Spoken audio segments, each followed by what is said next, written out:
So, what do you do when the digital alarms are screaming, the systems are flashing red, and it feels like everything is on fire? Well, today, we're diving into exactly that. Incident response and threat intelligence. Basically, the art of staying cool when your digital world is burning down around you. You know, this quote really just nails it. In today's world, it's not a question of if you'll get breached, it's really a matter of when. So the real test of your security isn't having a perfect, impenetrable wall, it's about having a brilliant response. Honestly, how fast and how smart you act can be the difference between a little hiccup and an absolute catastrophe.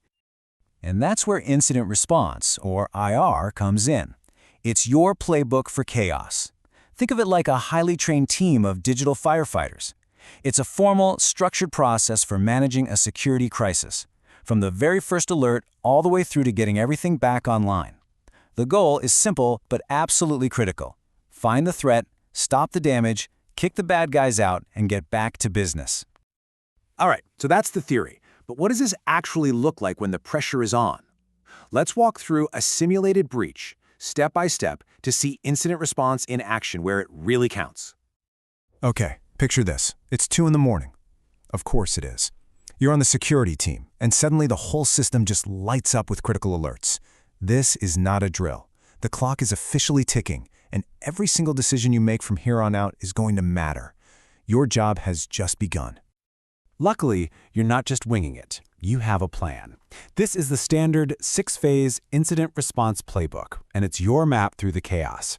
It actually starts long before the alarm ever rings, with preparation, and it ends way after the fire is out, with the post-incident review. Let's see how it plays out. And now we're in the thick of it. This is the active firefight. This is where your team needs to move fast, but they also have to be incredibly precise. Let's break down these critical middle phases: detection, containment, and eradication. So the first clues start to trickle in. The system flags 3 things that are a little weird. First, a workstation is running PowerShell, but the code is intentionally scrambled to hide what it's doing. Red flag.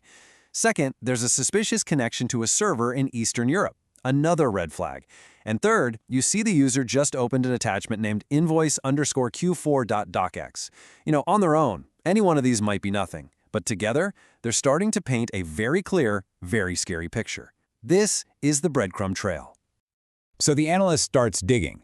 They take the digital fingerprint of that invoice file, it's called a hash, and they run it against a global database of known threats. And bam! There it is, a direct match for Emotet, a really nasty piece of malware that's famous for dropping ransomware.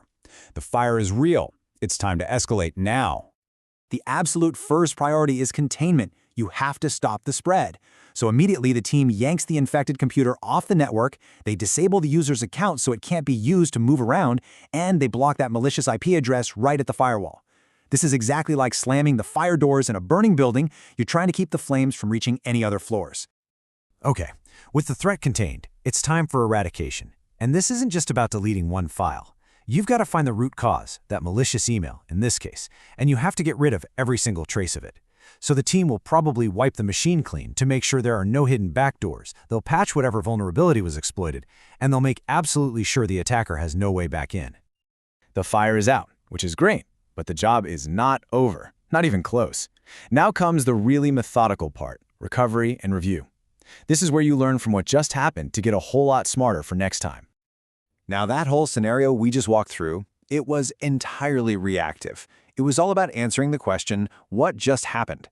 But to build a truly great security program, you need a proactive partner.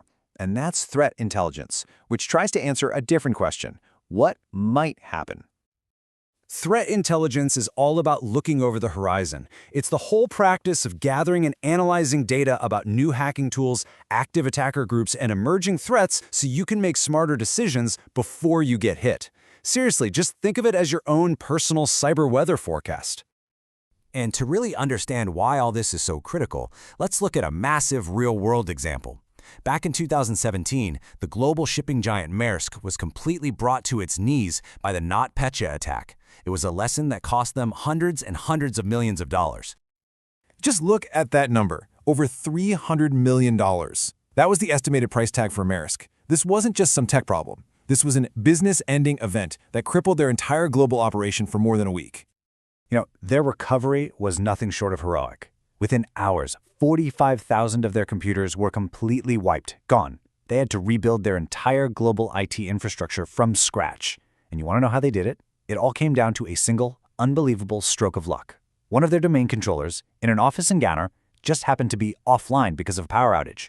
That one server, it had the only uncorrupted copy of their entire user directory. It took them 10 full days to rebuild everything from that one machine.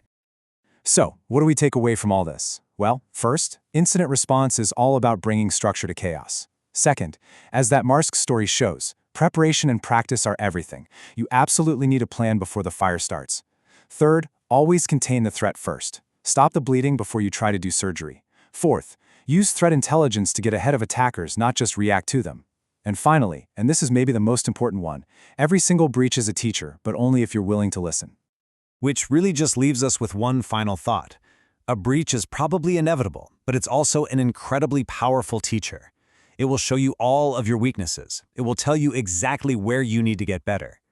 The real question is, when it finally happens to you, is your team ready to learn the lesson?